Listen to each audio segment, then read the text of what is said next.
अस्सलाम वालेकुम friends, welcome back to my channel Laiba health tips. Viewers, हमारे बावर्ची खाने में मौजूद बेकिंग सोडा इंतहाई मामूली कीमत में मिल जाता है, लेकिन इसके फवायद बेशुमार हैं। दांतों की सफाई से लेकर कील मुहासों को ठीक करने के लिए इसका इस्तेमाल किया जाता है। इसे अगर नाखूनों पर लगाया जाए तो आपको इसका शानदार फायदा हासिल होगा। अगर आपके नाखूनों पर फंगस है और आप इसकी वजह से परेशान है तो थोड़ा सा बेकिंग सोडा नाखूनों पर लगाएं और किसी ब्रश से साफ करें। आप देखेंगे कि नाखून चमक जाएंगे। आइए आपको बेकिंग सोडा के दीगर फवायद से आगाह करते हैं।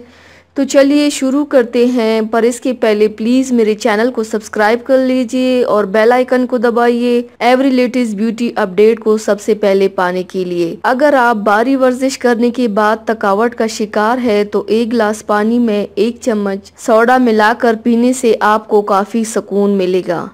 अगर आपको हाथों और पाँव में खारिश या सोजश है तो 3 बड़े चम्मच बेकिंग सोडा, 1 बड़ा चम्मच नमक, पेपरमिंट ऑयल को पानी में मिक्स करें और अपने हाथ और पाँव इसमें 20 मिनट तक भिगोएं। आप देखेंगे कि खारिश, बदबू और सोजिश ख़त्म हो जाएगी।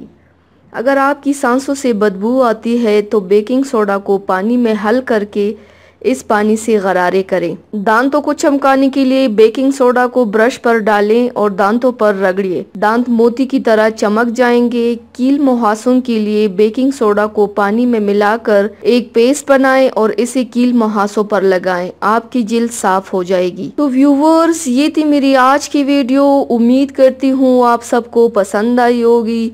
मेरी वीडियो को लाइक और शेयर ज़रूर कीजिएगा। मुझे फीडबैक ज़रूर दीजिएगा। मेरे चैनल को सब्सक्राइब करना मत भूलिएगा। अपना बहुत ज़्यादा ख्याल रखिएगा। मुझे दुआओं में याद रखिएगा। कल मिलते हैं एक नई वीडियो के साथ। अल्लाह हाफिज़।